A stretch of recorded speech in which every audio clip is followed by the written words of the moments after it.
নমস্কার, আমি পুরুলিয়ার মৌসুমি।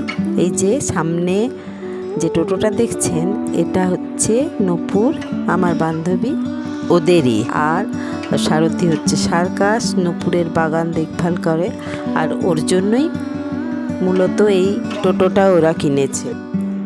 আজকে ওই নতুন টোটোয় চেপে আমরা পুরুলিয়ার প্রাণকেন্দ্র সাহেববাঁধ একটু ঘুরে দেখব। সাহেববাঁধের পাশেই গড়ে উঠেছে জেলা বিজ্ঞান কেন্দ্র। ছোটোবেলায় আমরা এই জেলা বিজ্ঞান কেন্দ্রে অনেকবার স্কুল থেকে আসতাম। বাড়িতে কেউ বেড়াতে এলে তাকে নিয়ে আমরা এই সাহেববাঁধে ঘুরতে আসতাম, জেলা বিজ্ঞান কেন্দ্র ঘুরতে আসতাম। পুরুলিয়ায় ঘোরার জায়গা বলতে তখন আমাদের মাথায় আসতো শুধু সাহেববাঁধের কথাই। মানব সভ্যতা গড়ে ওঠে জলকে কেন্দ্র করে, তাই পুরুলিয়া শহরের জলের উৎস হিসেবে সাহেববাঁধ নির্মাণ করা হয়েছিল।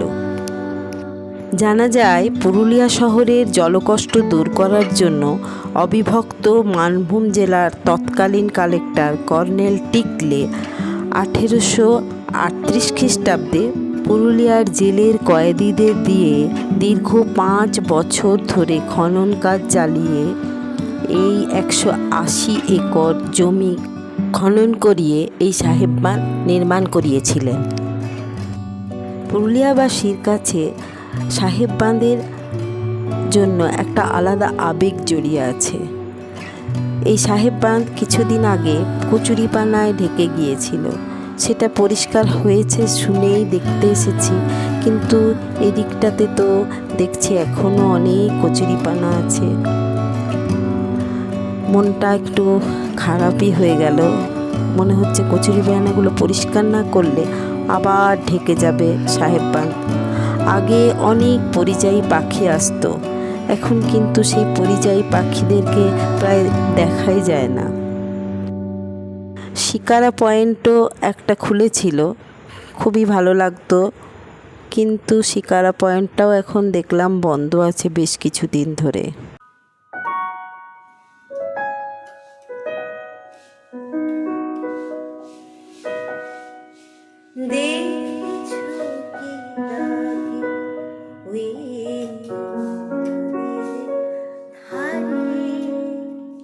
বৃষ্টি পায়ে পায়ে তার কি যেন কিনা,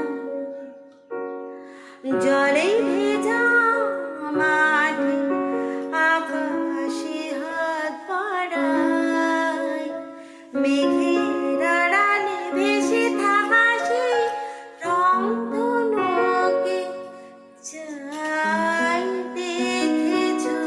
আমরা সুভাষ উদ্যানে পৌঁছে গেছি। এর পাশেই আরেকটা যোগাস পার্ক তৈরি হয়েছে, সেখানে অনেকেই শরীরচর্চা করে সকালবেলা এসে। এই নেতাজির একটা মূর্তি স্থাপন করা আছে সুভাষ উদ্যানের ভেতরে। আমরা সুভাষ উদ্যানের ভেতরে প্রবেশ করলাম। সবুজ গালিচার মতন ঘাস, আর এখন তো বর্ষাকাল, তাই সবুজ হয়ে উঠেছে চারিদিক। বিকেলে সূর্যের আলো পড়ে চারিদিকটা চকচক করছে। এই সবুজ রঙটা আমাদের চোখকে বড় আরাম দেয়। এই সুন্দর প্রকৃতির মাঝে চলতে চলতে রবীন্দ্রনাথ ঠাকুরের একটা কবিতা খুব মনে ঘুরপাক খাচ্ছে। বহুদিন ধরে বহু ক্রোশ দূরে, বহু ব্যয় করে বহু দেশ ঘুরে, দেখিতে গিয়েছি পর্বতমালা, দেখিতে গিয়েছি সিন্ধু, দেখা হয় নাই চক্ষু মেলিয়া, ঘর হতে শুধু 2 পা ফেলিয়া, একটি ধানের শীষের উপরে একটি শিশির বিন্দু। কি যে অপূর্ব লাগছে এই সবুজ গাছগুলো, আর গাছের মাঝখানে ওই নূপুর হেঁটে আসছে, ওকেও দারুণ লাগছে। কি অপূর্ব এই দৃশ্য আমাদের চোখের সামনে আমরা দেখতে পাচ্ছি, উপভোগ করছি। এই বিকেলবেলাটা নীল জলটার উপর সূর্যের আলো পড়েছে, এত সুন্দর লাগছে। আর হাওয়াতে খুব সুন্দর, যেন একটা ঢেউ উঠেছে জলে, হালকা হালকা করে জলটা এগিয়ে আসছে আমাদের দিকে। আর দূরে সাহিত্য মন্দির, রবীন্দ্র ভবন, সূর্য মন্দির সব কিছু দেখা যাচ্ছে। গাছে গাছে ঘেরা পুরো সাহেব বাঁধ, খুব সুন্দর লাগছে।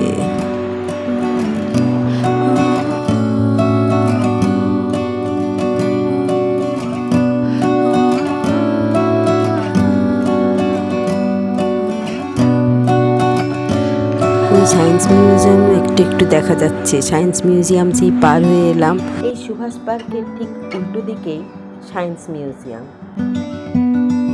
ঘাসে ঘাসে পা ফেলেছি,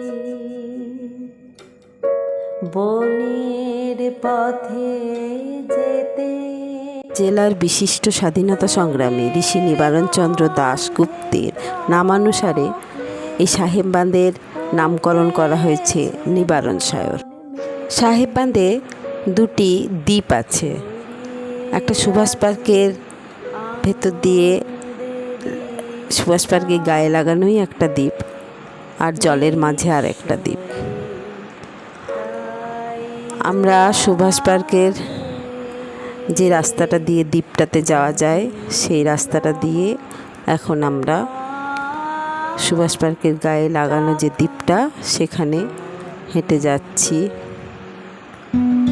আর সন্ধে নেমে আসছে, সূর্যাস্ত প্রায় হব। এখানে একটা জীবনানন্দ দাশের মূর্তি স্থাপন করা আছে। আর আরও একটা দ্বীপ, ওই যে পাখিতে ভরা আর গাছগাছালিতে ভরা। সব পাখিরা এখন নিজের বাসায় ফিরে আসছে, আস্তে আস্তে সন্ধে নেমে আসছে, তো সবুজ হয়ে আছে ওই দ্বীপটা। পাখির ডাকে কিচমিচ কিচমিচ করছে চারিদিকটা। মিষ্টি একটা হাওয়া বইছে, খুব আরাম লাগছে। এই সুন্দর পরিবেশটা ভালো করে একটু উপভোগ করব বলে একটা বেঞ্চে এসে বসলাম আমরা দুজন। আর খুব সুন্দর একটা মিষ্টি হাওয়া দিচ্ছে। আর সন্ধে প্রায় নেমে আসছে, সূর্য ওই অস্তাচলে, জলের উপর সূর্যের আলোটা, লাল আলোটা পড়ছে, খুব সুন্দর লাগছে। মনে হচ্ছে আমি স্বপ্ন দেখছি। আমার স্বপ্ন দেখতে আর সুন্দর করে ঘর সাজাতে খুব ভালো লাগে। শুধু ঘর কেন, চারিদিকটা সাজানো গোছানো দেখতে খুব ভালো লাগে। পুরুলিয়াটাও খুব সুন্দর করে সেজে উঠুক।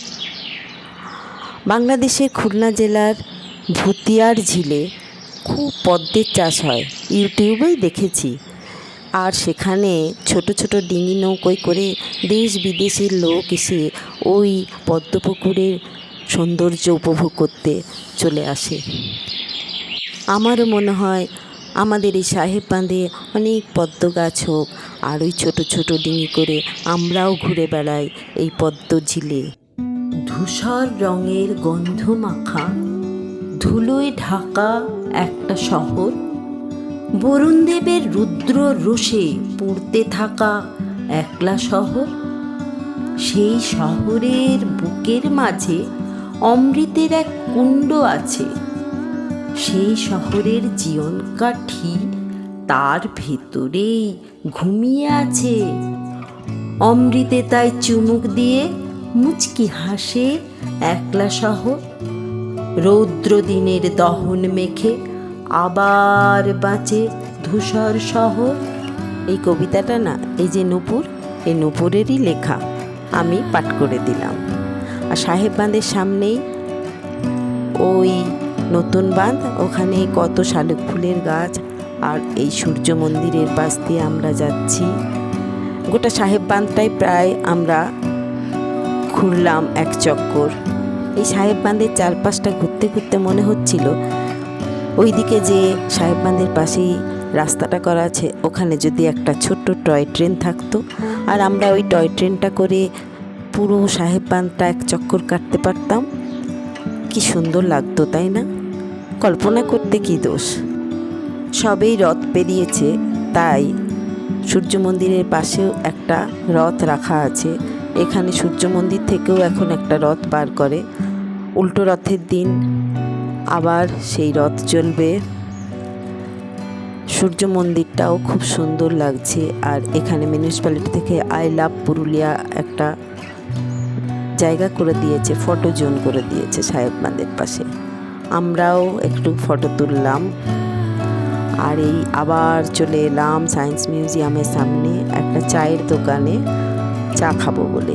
এখানে আমার ব্লগটি আজ শেষ করছি। সবাই খুব ভালো থাকবেন।